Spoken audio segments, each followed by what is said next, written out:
سورہ نساء پنځم سپارہ آیات نمبر 60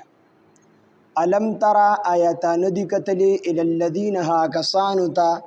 یزعمون جغوی گمان کوي یزعمون یا گمان کول یا دعوه کوي غوی انهم چې بشک غوی امنو ایمان راوړي دي بما په هغه څه باندې هغه کتاب باندې هي قران باندې انزل چې نازل کړل شوی دی الیکا تا طرف ته پاک حبیبا وما انزل او په هغه باندې چې نازل کړل شوی دی من قبل کا تاسو نه مخکې دی آیاتونو کې د دې شان نزول کې د دې یو خاص واقعي طرف ته اشاره ده د دې آیاتونو شان نزول داو چې یو منافق بشر نامي منافق دا غنوم بشر او بل يهودي د دې دواړو په منځ کې پزمکه باندې لانجه رااله جګړه جوړه شوله اصل کې په مدینه منوره کې د يهودو درې قبيله آباد وي بنو نذیر بنو قریظه او بنو قینقاع دا درې قبيله د يهودو وي او دوه قبيله د مشرکین وي اوس او حزرج نو مدینه منوره کې د يهودو چې کوم دی د هغوی ازمکو باندې په اکثر ازمکو دغه قبضه وا سکولونه کالجونه یونیورسيټي دا د يهودو وي هسپتالونه وغیرہ دا ټول د يهودو په دې کې اکثریت د يهودو ځکه چې مشرکین مکه هغه امیان جټو او يهود چې وندا پڑھا لیکا خلکو نو ازمکه په دې کې اکثریت د يهودو وي نو د يهودي او د منافق نوم بشر یا بشیر یا بشیر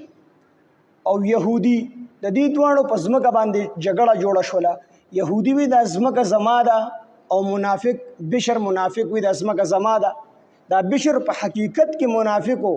او خلکو ته خو پیدا شو کول چې زه مسلمان یم ځکه منافق وی دیتا چې په جبه باندې د مسلمانۍ او د ایمان اظهار کوي او په ځل کې د کفر پروت وي دته منافق ویل شي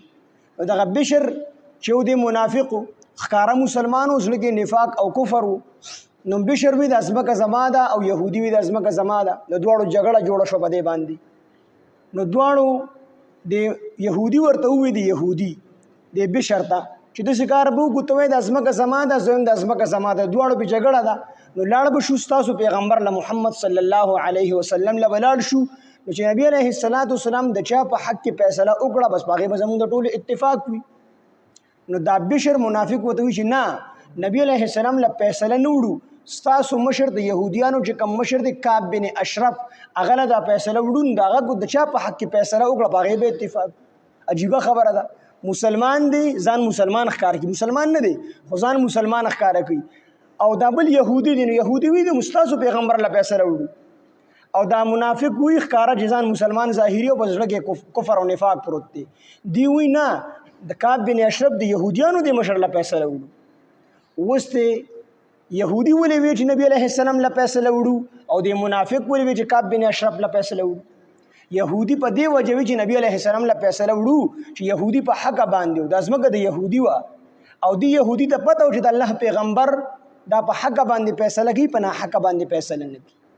او د بشر خنزیر ته هم پتا وا چې کو نبی عليه السلام له فیصله وسما نو نبی عليه السلام هو د حق فیصله کوي زما مسلمانې ته نه ګوري چې زه مسلمان یم هغه به د يهودي په حق کې فیصله کوي نو د دې وجنه د بشر وی چې نبی عليه السلام له نزو يهودي وی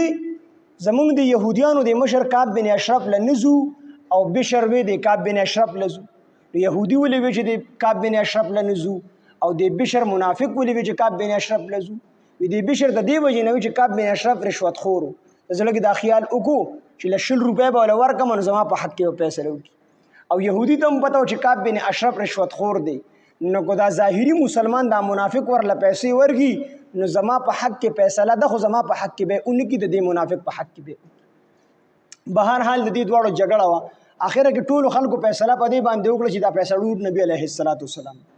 دی فیصله نبی عليه الصلاه والسلام له وړله نبی عليه الصلاه والسلام د يهودي خبرې اوریدلې او د منافق بشر خبرې اوریدلې نبی عليه الصلاه والسلام چې کله خبرې اوریدلې نبی عليه الصلاه والسلام نتیجه دار او کاغله چې د بشر په حق کې فیصله اون کړله د يهودي په حق کې فیصله وکړه نو چې کله د يهودي په حق کې فیصله وکړه نو بشر په دې فیصله باندې خوشاله نه نو د يهودي ته وی د شکار کو چې دا فیصله د حضرت عمر رضی الله عنه مخه ته وړو دا فیصله باندې زه راضي نه ما دا فیصله وړو حضرت عمر رضی الله عنه له نو د بشر ته دی وجه نو چې دا فیصله حضرت عمر رضی الله عنه وړو چې حضرت عمر رضی الله عنه د کافرانو مبارک ډیر سخت دي نو هغه به اعوذ بالله جذباتو کې راشي نو زما د مسلمان په حق کې به فیصله وکړي دغه په ظاهر ځان مسلمان ثابت وکړه هغه دی ټیک او د يهودي دا خیالو چې د الله پیغمبر فیصله کړی دا نو حضرت عمر نه حضرت ابوبکر صدیق هم د نبی علیه السلام د فیصله د پاسه فیصله نشي کولای هغه دی ټیک ته چیرل شو دواړه روان شو حضرت عمر رضی الله عنه حضرت عمر رضی الله عنه چې کله ور رسیدل دی ورته حضرت مونږ تعالی فیصله راوړل څه فیصله مو راوړې ده نو بشر ورته وی چې دا يهودي دی او زه مسلمان یم زما د پسمکه باندې لانجه ده دی وی زمکه زما ده او زم زمکه زما ده زمونږ په حق کې فیصله وکړه نو دا يهودي ورته وی امیر وی حضرت عمر رضی الله عنه وی زمونږ په حق کې ستاسو فیصله نه مخکې نبی علیه السلام فیصله کړی حضرت عمر رضی الله عنه بغیر د تحقیق کور ته لانړو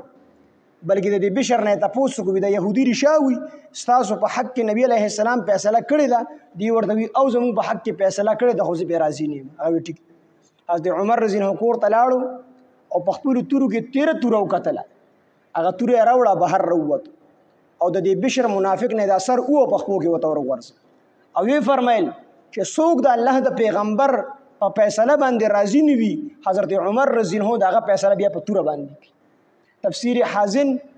او تفسیر مدارک د تفاسیر و غیر نور تفاسیر هم لیکلي دي چې حضرت عمر رضی الله عنه تعالی لقب د فاروق د دیر وزنه پس ملو شوی عمر فاروق چې مونږ وي فاروق مطلب فرق کوونکی د حق او د باطل په منځ کې فرق کړی نو نبی علیہ السلام ول بیا د فاروق لقب ورکوي دا فاروق ته فرق کوونکی دغه نه سروالو زو دغه منافق چې کوم رشتہ دارانو نه هم منافقان نو غیره نبی علیہ السلام سره فیصله چې کوم دي درج کړل چې حضرت عمر رضی الله عنه بغیر د شرعي دلیل نه یو مسلمان قتل کړي دي هغه باندې الله دا آیاتونه راولېګل او الله رب العزت هغه جواب وګړي د الله پیغمبره دی کو ته قسمونه مخریدي کو اره خبره ته کوي او د دې خبره ممنه حضرت عمر رضی الله عنه کوم کار کړي دي دا کار یې ټیک کړي دي اصله مسلمان نو دا منافق او کافر او د نفاق په دی وجه باندې ظاهر شو چې دوی د الله د پیغمبر په فیصله باندې راضي نه ما او چې کوم سړی د الله د پیغمبر فیصله ته غلط وي دا سړی مسلمان نشي کېدی